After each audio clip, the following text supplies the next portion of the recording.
We'll have it fixed in a short while. Well, let me bring in Mr. Samuel Matonda, who is with me this morning, and great to have you on the program. And what is your immediate reaction in regards to the fuel prices? I know you work with SMEs, and how is this likely to impact on them? Thank you, Abby, for the invitation. And actually, the fuel prices hike, I could say the background as has been given is because of what's happening, the conflict in Ukraine and Russia, and because those are the key suppliers of the commodity.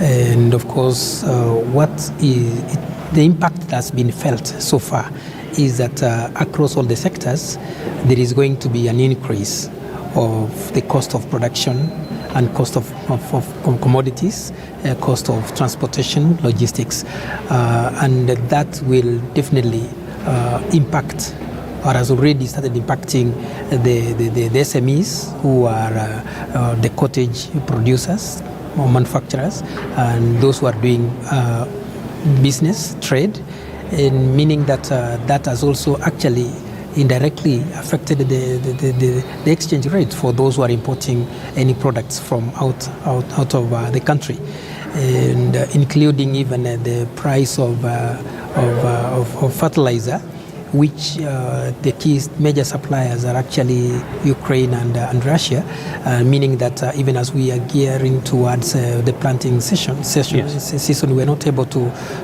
really, farmers may not be able to use fertilizer, meaning that even the production in the longer term will come down. So it's actually a very scary situation, and which needs a lot of brainstorming across all the government arms and our stakeholders to see how we can really come up with the strategies to really intervene and ensure that the common citizenry does not suffer. All right. Yes. So from where you sit, what are some of the tips you can give to SMEs to be able to overcome these headwinds that the hike in fuel prices is likely to hit them hard with?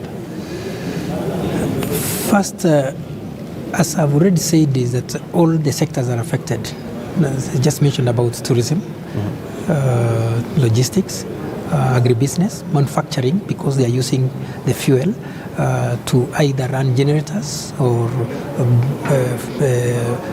really run the motors that they use in the machinery. And of course, also they use different lubricants, which are also a byproduct of the petroleum.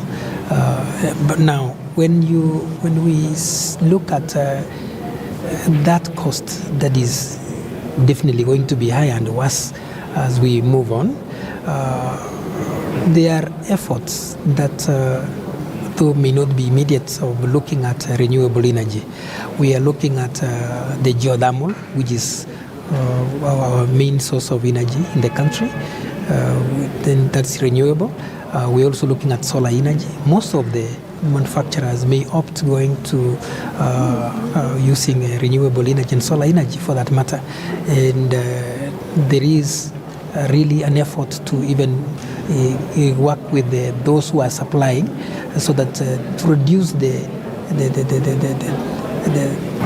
investment cost, because when they come in, they are able to really put in the infrastructure, maybe bring the solar panels, bring in the inverters, bring in the batteries if they are required, and then the SMEs or the manufacturers are able to pay within a longer period of time at a low fee. But also looking at the financial institutions who are offering these SMEs and the business community at large financial and credit facilities. This is a time when even the cost of production goes up, when the raw materials that are required for production will go up definitely, and we are looking at even appealing to them to even offer more credit to these businesses, so that they are able to really meet the operational and costs. But again, when we look at the way and the abruptness at which these this situation has happened because nobody really anticipated that at this time there will be conflict and there will be global increase in prices and inflation will also shoot up. It's important to really call upon the business community to be resilient and be able to be more effective in whatever that we are doing. And cut down on unnecessary cost. But then, of course, I know that the government, they are doing their budgets now, and the budget should be really considerate and take take this issue in perspective and try to really incorporate higher budgets in those sectors which really are production sectors. I call them production sectors. For instance, agriculture,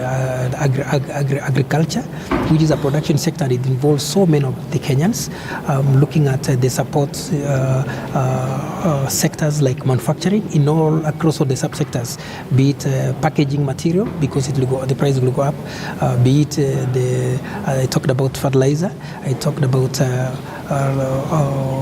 there is also mining, tourism. I had already mentioned tourism. So when you look at all these sectors, we are looking at the government in this year's budget.